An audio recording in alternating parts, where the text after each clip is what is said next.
Hey everybody, Car Chronicles. I'm back. How you guys doing? Ready? How does a narcissist or being in a situationship with a narcissist affect you physically and mentally? So physiologically and mentally, how do they affect you? Let's use a few examples. First of all, understand that who you are connected to, you are affected by.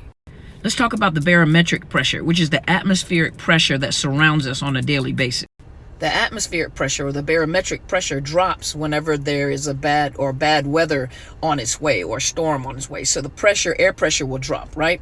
Anytime the air pressure drops and there's lower air pressure, it causes your your tissues to expand. And anytime your tissues inside of your body expands, it causes pressure against your joints, against your muscles, against your tendons. Some of you may experience sinus pressure, migraine headaches, but it causes pressure on your internal system. Now imagine being in an environment with a narcissist over a period of time. The pressure that is released, a pressure for you to conform to their desires, to their will. They want you to be something that they don't even know how to be themselves. Everything that you have seen as being good or being right, or everything that you have learned that was logic, realistic, it has now been challenged by the narcissist. You have been gaslighted, you have been trauma bonded, all that pressure building up against you.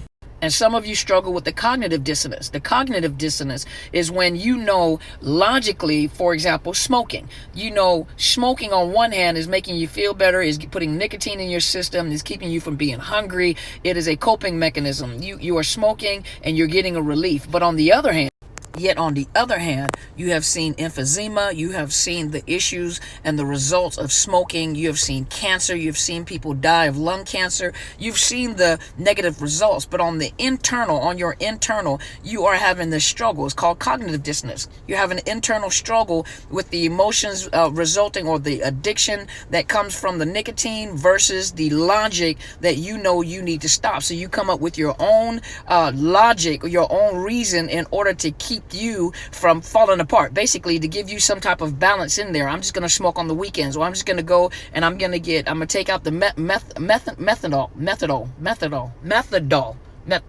the mint, that part, I'm going to take that out. I'm going to do lights, I'm going to change the cigarette brand. So you are struggling internally. Same thing that is happening dealing with a narcissist.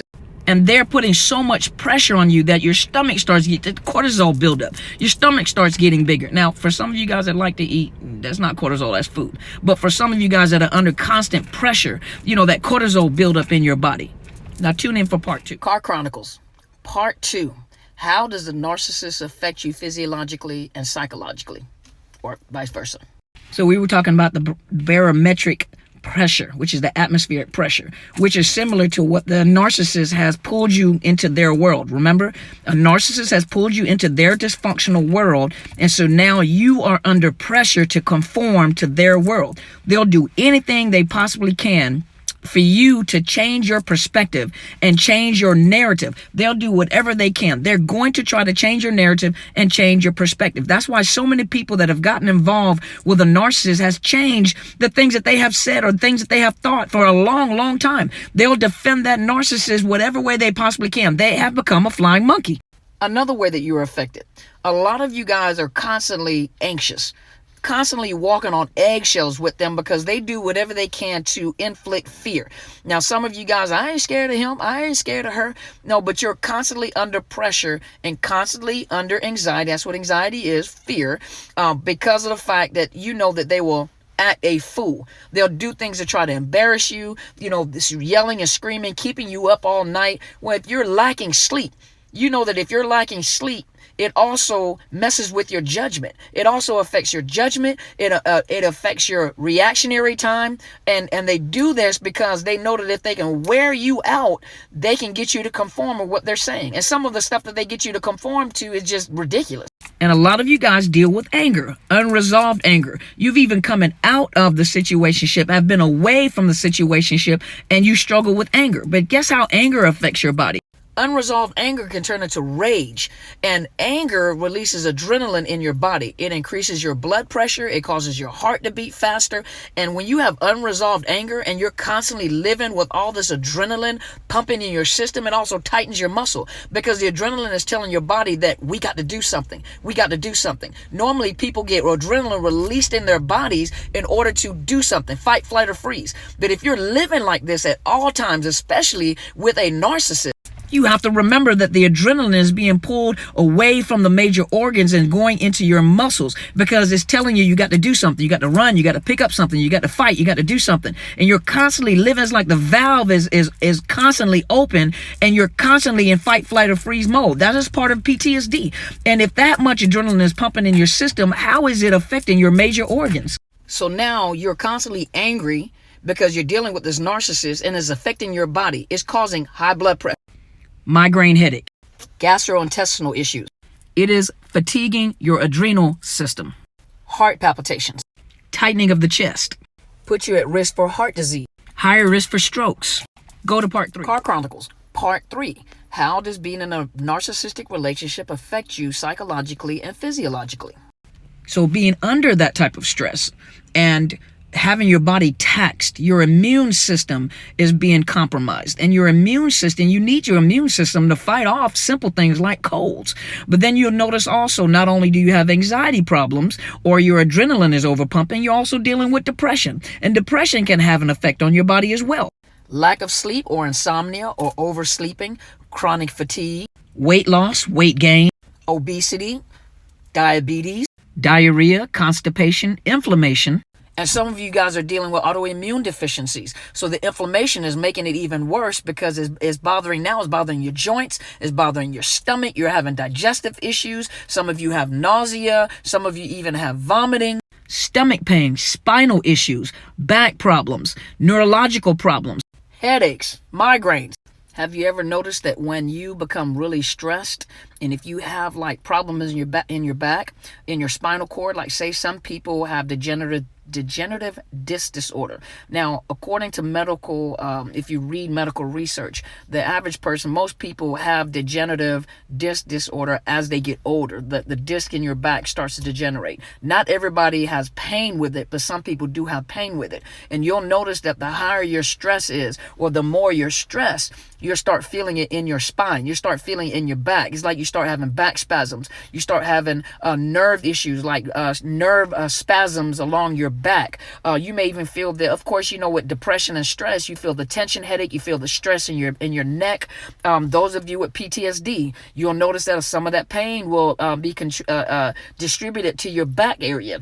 Those of you that deal with high levels of stress, ulcers, stomach problem, digestive issues, Crohn's disease, IBS, a lot of that, you have no idea how much, well, some of you do, how much mental health and the stress that you're under with these narcissists is affecting your body physiologically. And so it's not just a mental health issue. It's not just depression and anxiety, the adrenaline, the pressure that you're under, the cortisol that's building up in your stomach is affecting everything, your heart, your thought process. That's why some of you are walking around in a fog. You can't think straight. You used to be able to think straight. I can't even think straight. You're afraid to make decisions because you've had this narcissist tell you that the decisions that you're making are stupid.